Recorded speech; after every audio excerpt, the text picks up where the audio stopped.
Dr. HFY moved through the medical bay with 4 arms working in perfect sync. Each limb ended in delicate fingers that could perform surgery while the doctor's main consciousness focused on other tasks. The crystalline plates covering HFY's body caught the light from the station's bioluminescent panels, creating small rainbows across the walls. The research station Convergence floated in the empty space between star systems. It was built by the Kethmoran hegemony, the most advanced civilization in this part of the galaxy. For 3,000 years, they had studied alien species from across the known worlds. Dr. HFY was their best xenobiologist, someone who had cataloged over 200 different forms of life. Today was different. Today, HFY would examine their first human. The rescue ship had found the creature, floating in a damaged mining vessel near the outer rim. The human was barely alive when they brought him aboard. That was 3 days ago?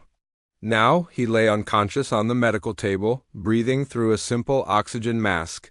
HFY walked around the table, studying the specimen with growing disappointment. This was what the galaxy was talking about. This was the species that had somehow spread to 12 different star systems in less than 50 years? The doctor's secondary brain calculated the odds of such rapid expansion while the primary brain focused on the physical examination. The human was pathetic. HFY lifted one of the creature's arms. The limb was heavy and clumsy with only 5 digits on each hand.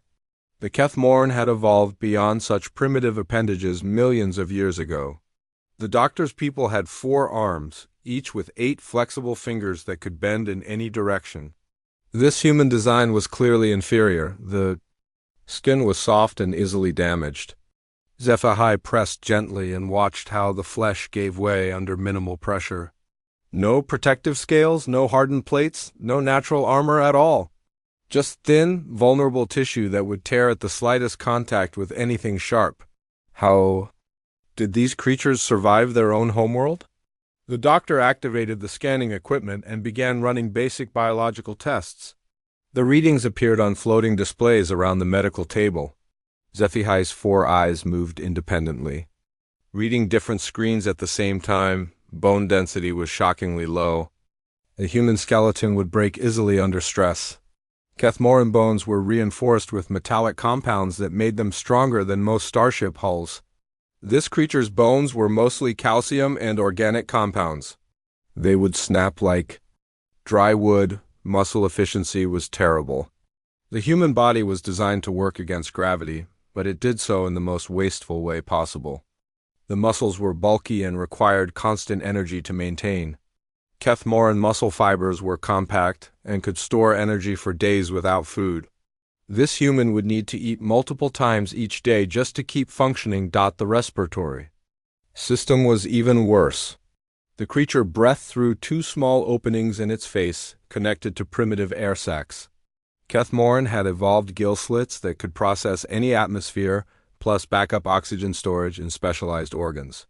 This human would die in minutes if the air mixture changed even slightly. HFY moved to examine the head. The skull was thin and round, containing what appeared to be a single brain. The doctor's people had 3 separate brains, each handling different functions.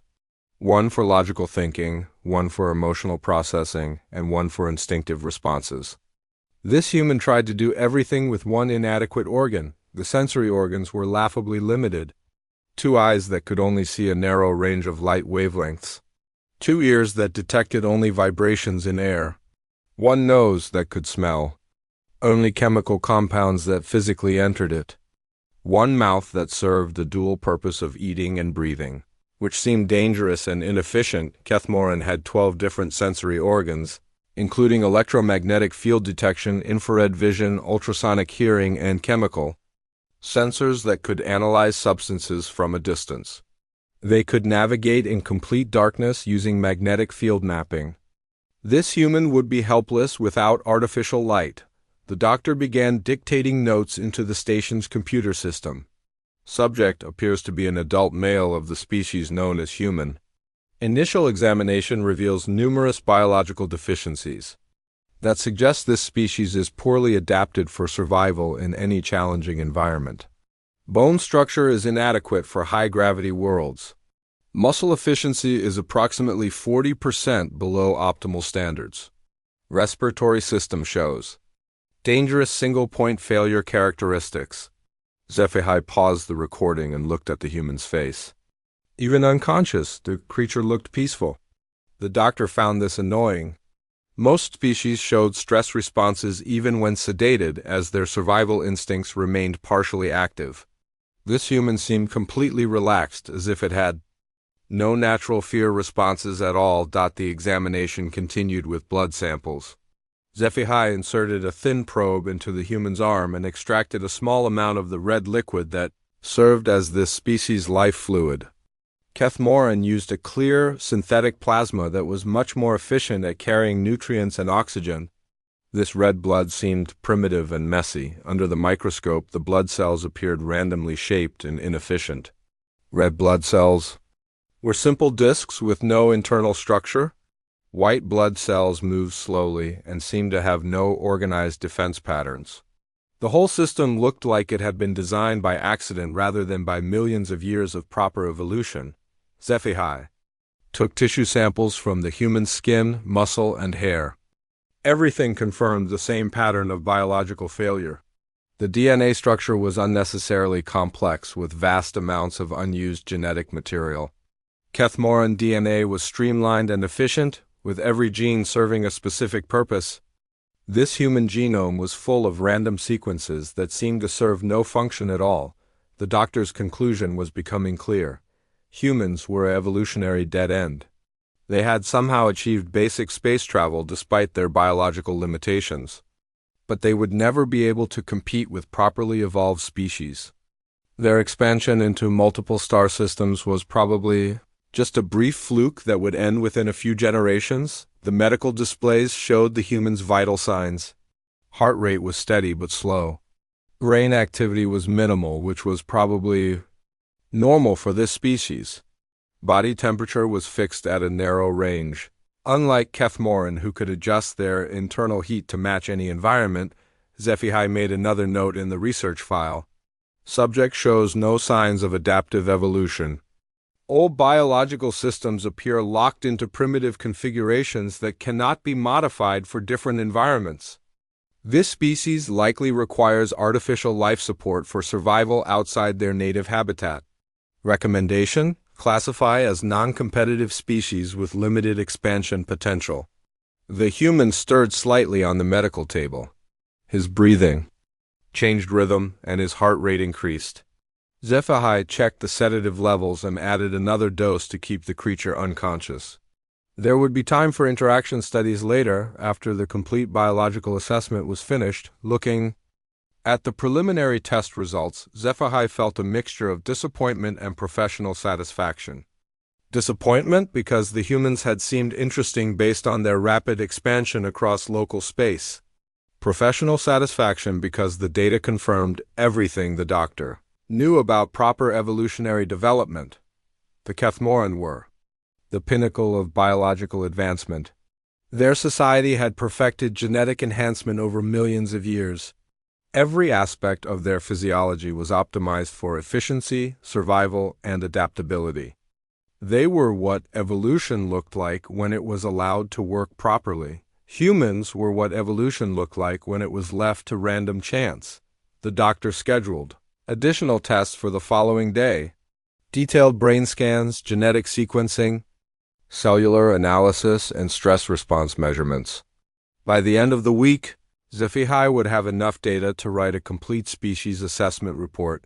The report would probably recommend that the hegemony classify humans as a minor species, with no long-term galactic significance. Just another example of how the universe occasionally produced interesting failures along with true evolutionary success stories. HFY turned off the medical displays and prepared to leave the examination room. The human continued sleeping peacefully, unaware that his entire species had just been judged and found wanting by one of the galaxy's leading experts on biological development. Jake Sullivan opened his eyes slowly. The ceiling above him was made of some kind of glowing material that gave off soft blue light. He tried to move his head and felt a sharp pain in his neck. Everything hurt, but he was alive. That was more than he had expected after the mining accident. A strange figure moved into his view. Jake blinked several times, thinking his vision was damaged. The creature had 4 arms and was covered in what looked like crystal plates. Its head was larger than a human head and had 4 eyes that moved independently of each other. "You are awake," the creature said in perfect English, though its voice sounded like it came from a machine. "I am Dr. HFY. You are aboard the research station Convergence. Do not attempt to move quickly. Your body has suffered significant trauma." Jake tried to sit up and immediately regretted it. Pain shot through his chest and arms. "How long was I out?" "3 planetary rotations. Your ship was found drifting near the outer mining zones. You were the only survivor." HFY moved around the medical table, checking various displays that floated in the air around them. "I have been conducting preliminary medical examinations while you recovered." "Medical examinations?" Jake looked down at his arms and saw small bandages covering several puncture wounds. "You took samples from me? Standard procedure for unknown species. Your biology required documentation." HFY's voice carried a tone that Jake did not like. It sounded like the doctor was talking about an interesting rock rather than a person. Jake decided to ignore the attitude for now. He was alive, and that was what mattered. "Can you tell me what happened to my ship?" "Asteroid impact. The hull was breached in 17 locations. The life support systems failed completely. According to my calculations, you should have died within minutes of the initial damage." HFY paused and looked at Jake with what might have been curiosity. "Yet you survived for over 40 hours in a damaged suit with minimal oxygen?" "I got lucky, I guess." Jake tried to shrug, but the movement hurt too much. "Found an emergency oxygen tank and managed to patch some of the holes in my suit." HFY made a note on one of the floating displays. "Luck does not explain survival in near-vacuum conditions for that duration. No species I have studied could endure such circumstances." Before Jake could respond, one of the medical displays began flashing red and making soft alarm sounds. HFY moved quickly to examine the readout, all 4 arms working at different control panels. "Impossible," the doctor muttered. "What's wrong?" Jake asked. "The tissue analysis results." "There must be an error in the equipment." HFY ran the same test again on a different machine. The results were identical. "This cannot be correct." Jake waited while the doctor ran the test a 3rd time, then a 4th. Each time, HFY became more agitated. The crystal plates on the aliens' body shifted color from blue to a deep purple. "What are you seeing?" Jake asked finally. HFY turned to face him with all 4 eyes focused on his face. "Your cellular regeneration rate is impossible. The damaged tissue in your body is healing at a speed that violates known biological principles. Wounds that should take weeks to heal are closing in days." "That's good, right? It should not be possible. Rapid healing requires enormous events of energy. Your body does not have the metabolic capacity to support such cellular activity." HFY moved closer to Jake and examined his arms where the sample punctures had been made. "These wounds are already completely healed. I made these incisions yesterday." Jake looked at his arms. The bandages covered smooth, unmarked skin. Even the bruises from the accident were fading faster than they should. "I've always been a quick healer. My mom used to say I had good genes." "Good genes?" HFY repeated the phrase like it was meaningless. "Genetics do not explain this. Your DNA structure is chaotic and inefficient. Yet your body performs cellular repair at rates that exceed the most advanced medical treatment." The doctor returned to the test equipment and began running new analyses. Blood samples that had been taken the day before were compared to fresh samples. The results made no sense. "Your blood chemistry has changed," HFY announced. "The oxygen carrying capacity has increased by 12%. The white blood cell count has doubled. Your immune system is adapting to the station environment in real time." Jake was starting to feel better despite his confusion about the test results. The pain in his chest was almost gone and he could move his arms without discomfort. Is that bad? It should be impossible. Biological systems do not adapt this quickly. Evolution takes thousands of generations to produce such changes. Your body is rewriting itself in response to new conditions. HFY's voice had lost its earlier confidence. I need to run additional tests. Over the next several hours, HFY subjected Jake to every medical scan available on the station. Brain activity, muscle response, bone density, cardiovascular function, neural pathway mapping. Each test produced results that contradicted the doctor's understanding of biology. Jake's bone density was increasing in areas where the accident had caused hairline fractures. Instead of healing normally, the bones were becoming stronger than they had been before the injury. His muscle fibers showed adaptation patterns that should take months to develop, but were happening in hours. Most disturbing to HFY were the brain scans. Jake's neural activity was unlike anything in the doctor's extensive database. Instead of following predictable patterns, his brain created new connections constantly. Pathways that should be fixed were fluid and changeable. Your cognitive architecture is chaos, HFY informed Jake after reviewing the brain scans. There is no logical organization to your neural networks. Information processing should be impossible with such a disorganized system. But it works, right? Jake asked. I mean, I'm thinking and talking and understanding you. That is what makes no sense. Your brain violates every principle of efficient design, yet it functions at levels that exceed many species with properly organized neural structures. HFY's crystal plates had shifted to a deep red color. You solved the cognitive assessment puzzles I gave you, but your solutions were completely illogical. Maybe logic isn't the only way to solve problems.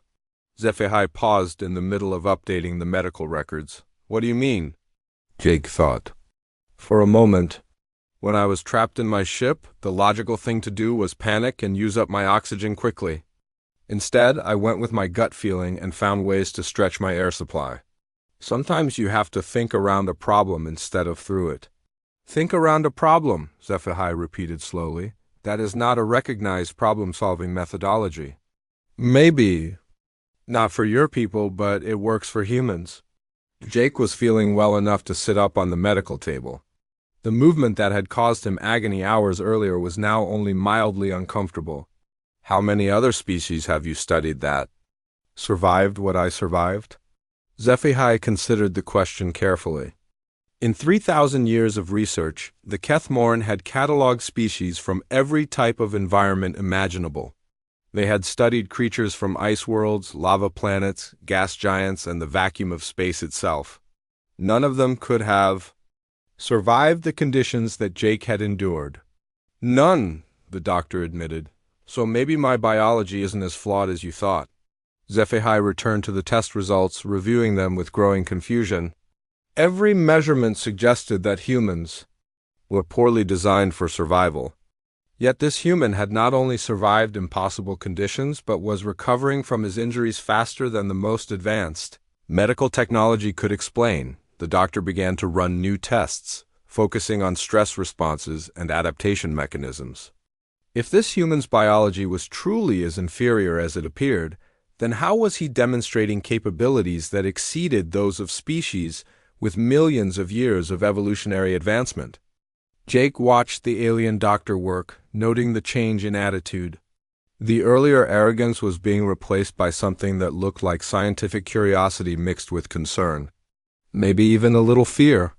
Doctor, Jake said quietly, what if the things you think are weaknesses in human biology are actually strengths you don't understand yet? HFY stopped working and turned to stare at Jake with all four eyes. The crystal plates on the doctor's body had shifted to a color that Jake had not seen before, a pale, uncertain blue. For the first time since beginning the examination, Dr. HFY had no immediate answer. Dr. HFY spent the entire night reviewing the test results. The data made no sense according to everything the doctor knew about biology and evolution. By morning, HFY had reached a decision.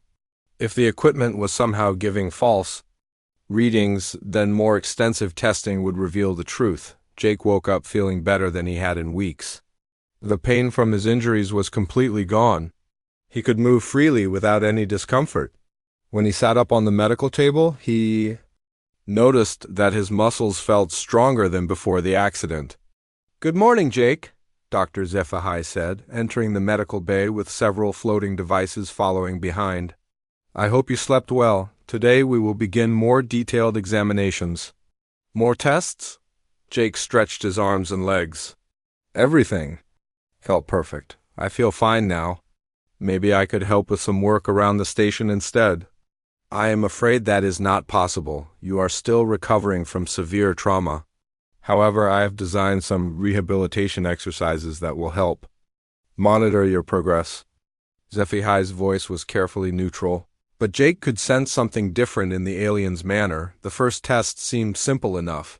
HFY led Jake to a room with a single piece of equipment that looked like a combination treadmill and weight machine. The doctor explained that it would measure Jake's physical capabilities while helping him regain his strength.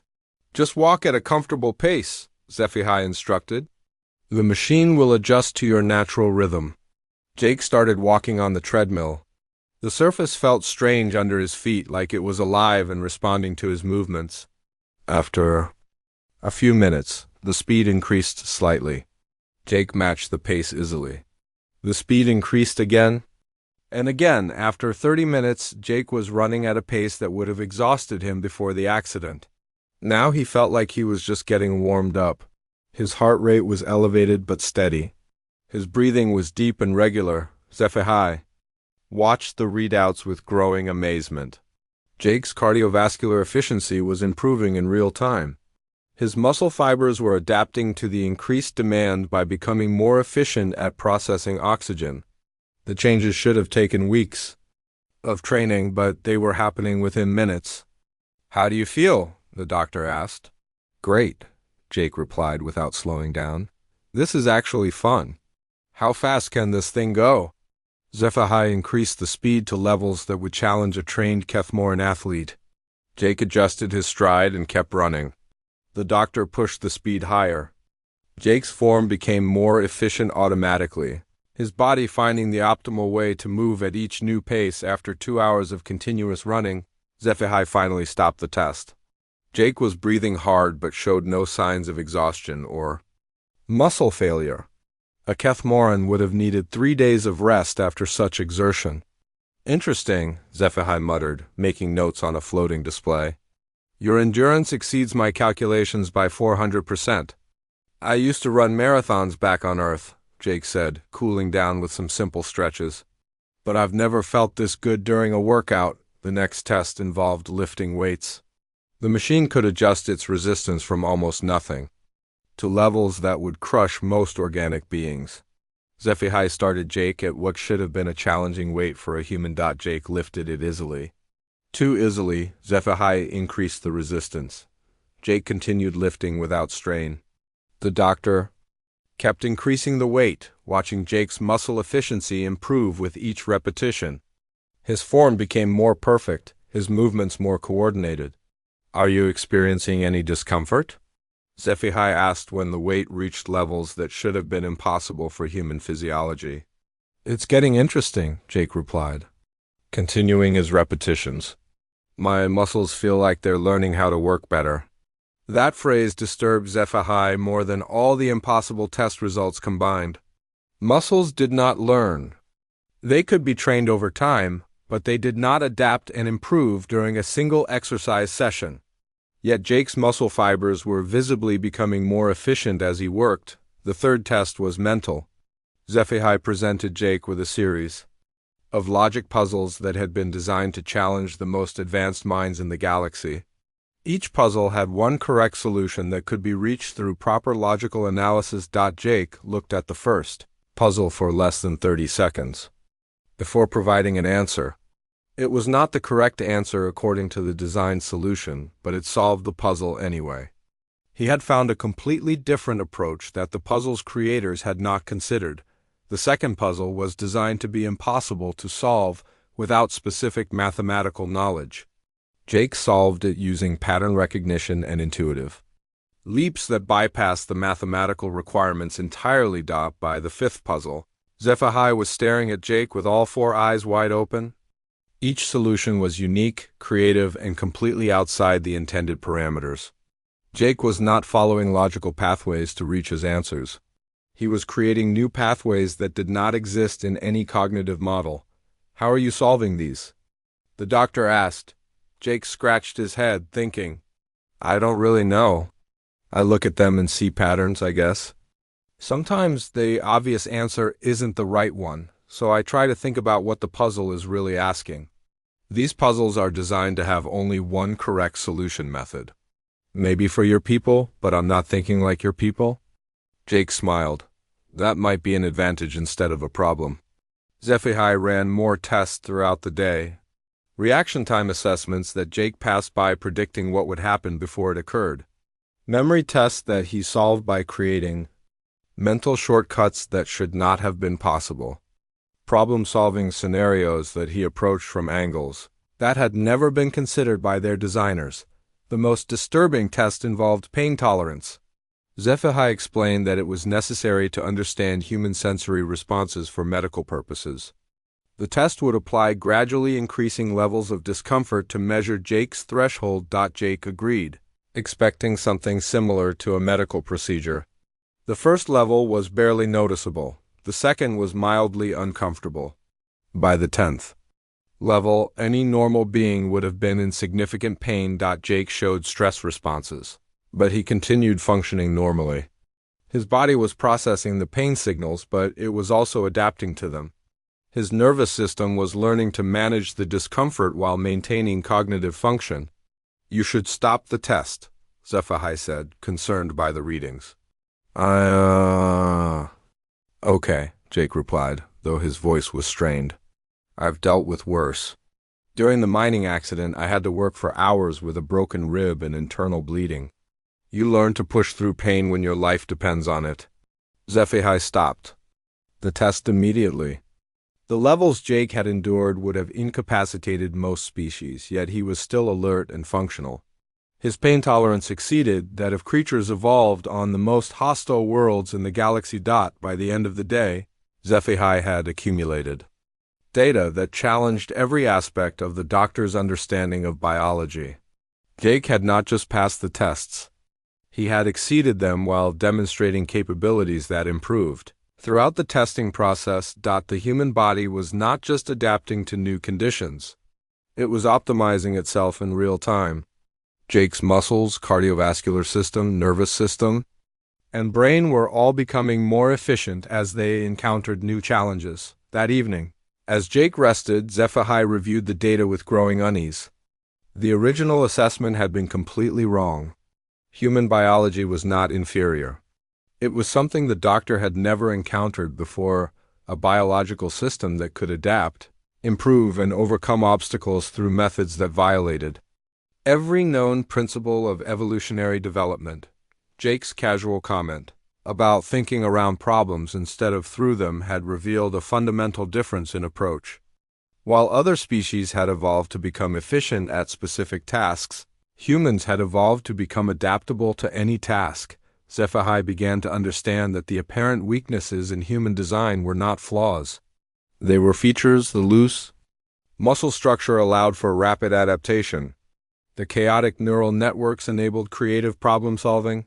The seemingly inefficient organ systems provided flexibility that specialized systems could not match. For the first time since beginning the examination, Dr. HFY felt something that was completely foreign to Kethmoran nature, doubt about their own superiority. The doctor made a new note in Jake's file. Recommend immediate escalation to advanced testing protocols.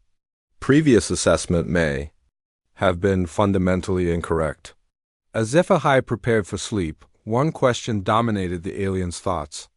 If humans could perform like this when they were supposedly inferior, what would they be capable of when they were truly challenged? The doctor was about to find out sooner than expected. The alarm started as a soft whisper, then grew into a screaming wail that echoed through every corridor of the research station convergence. Jake sat up quickly on his medical bed, instantly alert. Dr. Zephahai rushed into the room, all four arms moving frantically over a portable control device. "What's happening?"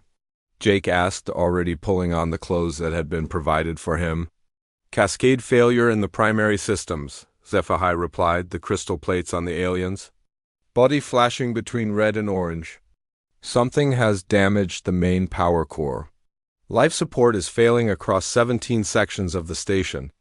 Jake could hear the panic in the doctor's voice, though he was trying to hide it. "How bad is it?" "Critical. The automated repair systems are not responding. The damage is too extensive and too random for our standard protocols." Zephahai looked up from the control device with all four eyes showing something Jake had never seen before: fear. "The station crew is attempting manual repairs, but the radiation levels in the damaged areas are lethal to Kethmoran physiology." "What about protective equipment?" "Our environmental suits are designed for standard maintenance, not emergency conditions. The radiation penetrates our protection within minutes. 3 crew members have already been hospitalized with severe exposure." Zephahai's voice cracked slightly. "We are evacuating non-essential personnel to the escape pods." Jake stood up and moved toward the door. "Where are the damaged sections?" "You cannot help with this situation. You must report to Evacuation Bay 7 for immediate departure." Zephahai blocked Jake's path with 2 arms while continuing to work with the other 2. "The radiation levels would kill you faster than they affect us. Human biology is not equipped for such extreme conditions." Maybe not. But I'm not leaving while people are in danger." Jake stepped around the doctor and headed for the corridor. "Show me where the problems are.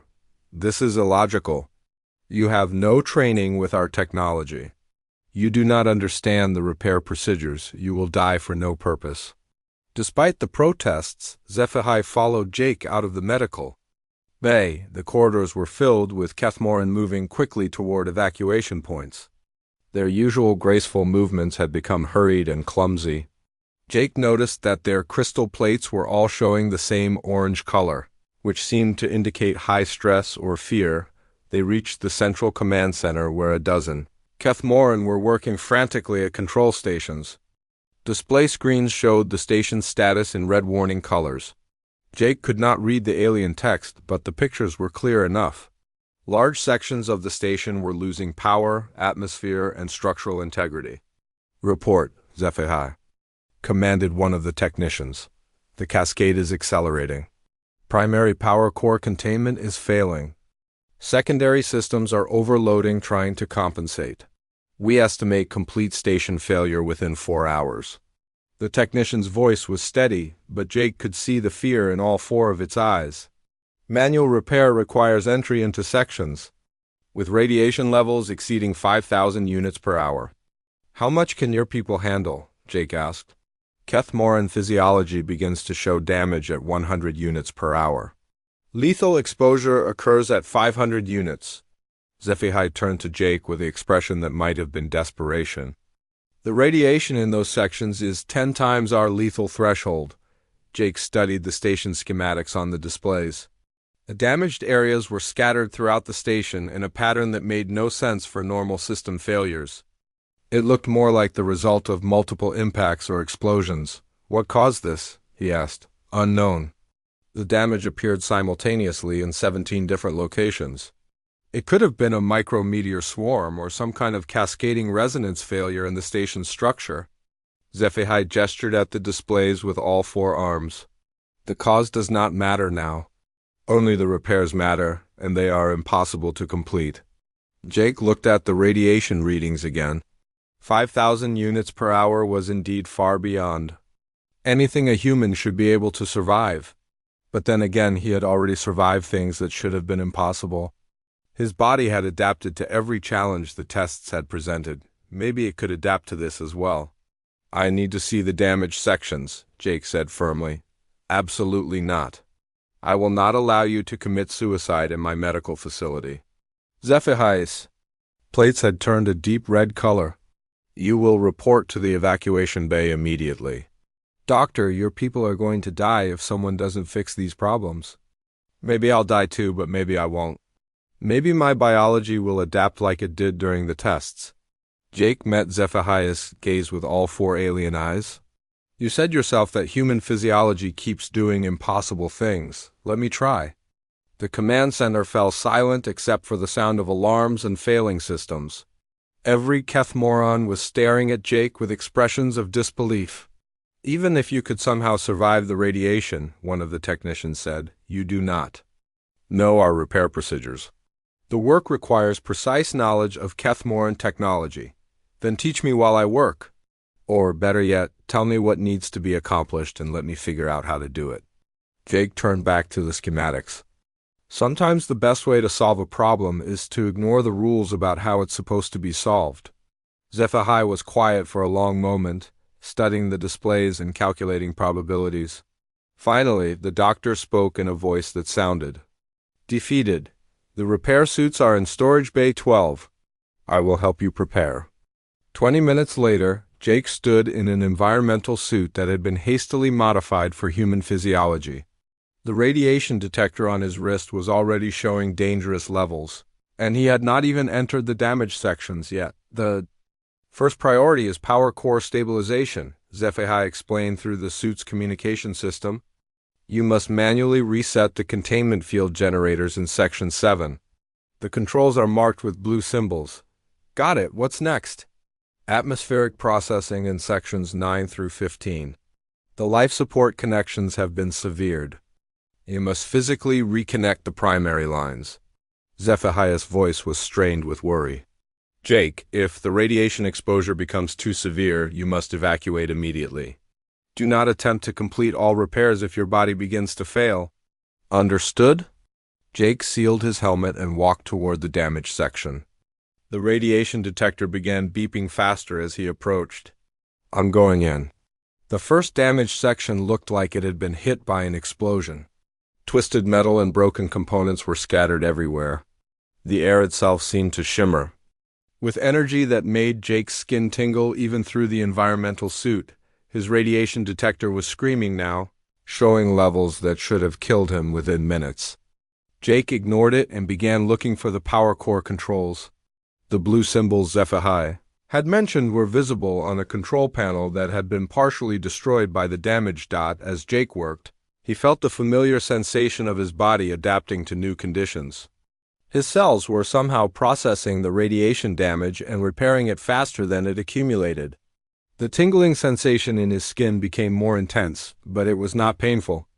It felt more like his body was learning to use the radiation as an energy source. Jake, your radiation exposure readings are impossible, Zephyr's voice came through the communication system. According to our instruments, you should be dead. I feel fine, Jake replied, manually resetting the containment field generator. Actually, I feel pretty good. My body seems to be handling this okay. The power core stabilized with a deep humming sound. Jake moved to the next section where the atmospheric processing equipment needed repair. The work was physically demanding, requiring him to crawl through damaged passages and lift heavy components. But his strength seemed to be increasing as he worked. In Section 9, Jake found that several of the life support connections had not just been severed, but had been twisted into impossible shapes by some kind of massive force. Reconnecting them required him to bend thick metal pipes back into alignment using only his hands. The atmospheric readings in Section 9 are normalizing, came a report from the command center. How is he doing this? Jake did not pause to answer. He was deep in a working rhythm now, moving from problem to problem with increasing efficiency. His body was not just adapting to the radiation, it was thriving in it. The energy seemed to be fueling his muscles and sharpening his thinking. By the time he reached Section 15, Jake was working faster than should have been possible for any organic being. His movements were precise and powerful. His mind was processing the repair challenges and finding solutions faster than he could implement them. All primary systems are coming back online, Zephyr announced. Jake, you have done something that our entire engineering staff could not accomplish. Please return to the command center for medical evaluation. Almost finished, Jake replied, completing the final connection. Just need to check a few more things. When Jake finally returned to the command center, the entire Kethmoran crew was staring at him in complete silence. His radiation detector showed exposure levels that should have been lethal 10 times over. His environmental suit was damaged by heat and radiation. But Jake himself appeared to be in perfect health. Dr. HFY approached slowly, as if Jake had become something Jake. Dr. HFY sat alone in the research laboratory, surrounded by months of data that no longer made sense. The station was safe now, its systems running smoothly after Jake's impossible repairs. But the doctor's entire understanding of life and evolution lay in ruins around those glowing displays. Jake had been in medical observation for 3 days, following his exposure to lethal radiation levels. Not because he was sick or dying, but because his body was still changing. The radiation that should have killed him had somehow enhanced every aspect of his physiology. His muscle density had increased by 30%. His bone structure had become stronger than most starship alloys. His brain activity showed patterns that exceeded the most advanced artificial intelligence systems. The door to the laboratory opened and Jake walked in, looking healthier than any being had a right to look after such exposure. "Hey, Doc," Jake said with his usual casual manner. "Mind if I join you? I've been thinking about our conversations and I wanted to understand something."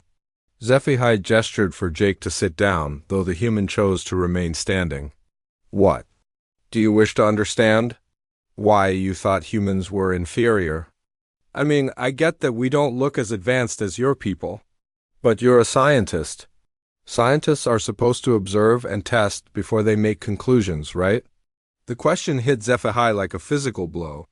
The doctor had done exactly the opposite of good science. Instead of observing and testing, HFY had made assumptions based on appearances and preconceived ideas about what evolution should look like. "You are correct," the doctor admitted. "I violated the fundamental principles of scientific method. I allowed bias to influence my observations." Jake pulled up a chair and sat down across from the alien. "Tell me about your people. How did the Kethmoran evolve?" HFY activated a holographic display showing the Kethmoran homeworld. It was a beautiful planet with stable weather, abundant resources, and no major environmental threats. "Our world has been peaceful for millions of years. We evolved in perfect conditions with time to develop advanced civilization and genetic enhancement." "That sounds nice," Jake said, studying the images. "What about challenges? Natural disasters? Dangerous predators? Climate changes?" "We eliminated such threats long ago. Our ancestors modified the planet to remove all sources of danger and instability. We have lived in perfect harmony for over 2 million years," Jake nodded thoughtfully. "And that's why you think efficiency and specialization are the most important things in evolution?" "Of course. Why would any species develop capabilities they do not need? Why would evolution create inefficient systems when perfect ones are possible?" Jake leaned back in his chair and smiled. "Doc, let me tell you about Earth." With simple words and clear descriptions, Jake painted a picture of a world that seemed impossible to HFY. A planet where the environment changed constantly, where massive extinction events wiped out most life every few million years, where survival required the ability to adapt to conditions that ranged from ice ages to volcanic catastrophes. "Humans didn't evolve in paradise," Jake explained. "We evolved in hell. Every system in our bodies had to be flexible enough to handle whatever the planet threw at us. We couldn't specialize because specialization meant death when the world changed." HFY listened with growing amazement as Jake described how early humans had survived by being adaptable rather than optimal.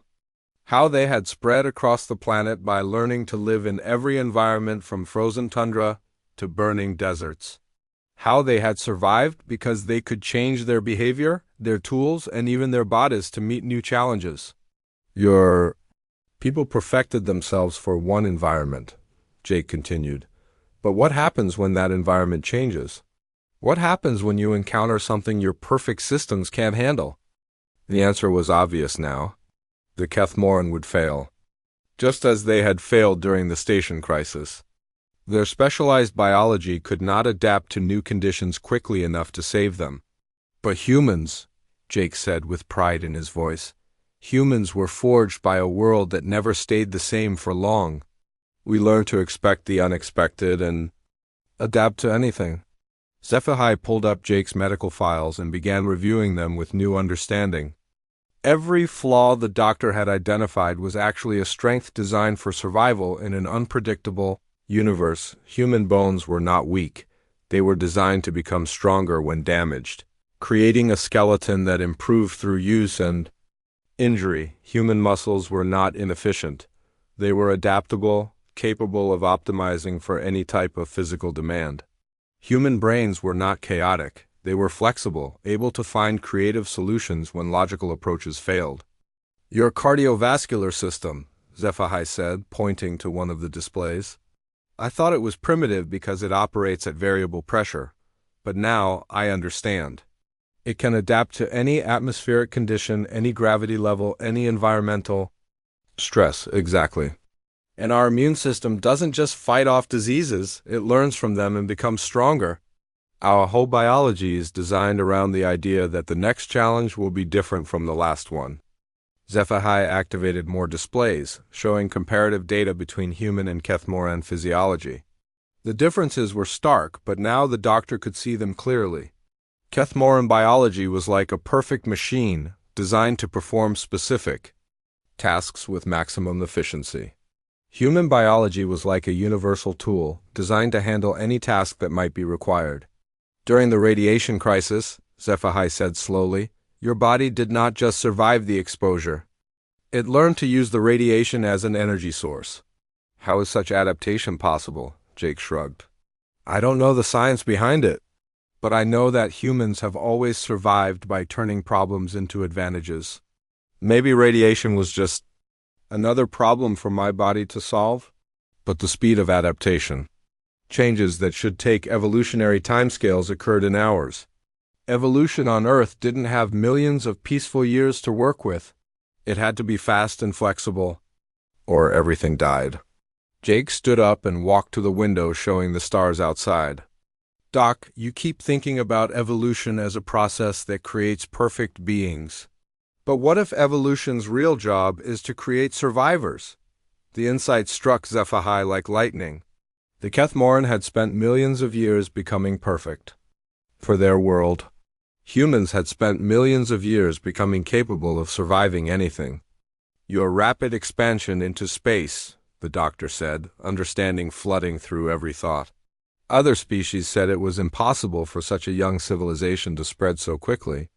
Because we're not trying to find worlds like Earth, we're trying to find worlds we can adapt to. Every planet is just another challenge to overcome. Jake turned back to face SciFi. Your people look for worlds that match their perfect biology. We look for worlds that will make us stronger. SciFi began updating the research files, completely rewriting every conclusion. Humans were not a failed species heading for extinction. They were evolution's answer to an unpredictable universe. They were not weak creatures who needed protection. They were the ultimate survivors, capable of thriving in conditions that would destroy more advanced civilizations. I must ask you something, SciFi said finally. During the crisis, when you decided to enter the radiation zones, you knew you might die. Why did you risk your life for strangers? Jake considered the question seriously. Because that's what humans do. We survive better when we work together. Helping others helps ourselves in the long run. It's not logical in the short term, but it's smart in the big picture. Another adaptation, SciFi realized. Social cooperation as a survival strategy. Everything humans do is a survival strategy, Doc. We just don't always realize it. Doctor. SciFi completed the final research report as Jake watched. The document was completely different from what the doctor had originally planned to write. Instead of a dismissive analysis of a failed species, it was a warning about the most dangerous life form the galaxy had ever produced. Not dangerous because humans were evil or aggressive, but dangerous because they were unstoppable. They would adapt to any challenge, overcome any obstacle, and find ways to thrive in conditions that destroyed other species. They would spread throughout the galaxy not through conquest, but through sheer biological persistence. I have a request, SciFi said, finishing the report. I want to apply for permanent assignment as human liaison to the hegemony. I want to study your people, not as specimens, but as teachers. Jake grinned. I'd like that. But I should warn you, if you really want to understand humans, you'll need to see us in action when we're not holding back. Holding back? Doc, everything I did during the crisis was just normal human emergency response. You haven't seen what we're capable of when we're actually trying. Jake's smile became something that would have terrified the doctor a week ago. Now it filled Zephyhi with scientific excitement. Show me, the doctor said as Jake began describing human achievements in exploration, engineering, and survival. Dr. Zephyhi realized that first contact with humanity would change everything the galaxy thought it knew about life, evolution, and what was possible in an infinite universe. The Kethmoran had spent millions of years becoming perfect. Humans had spent millions of years becoming unstoppable.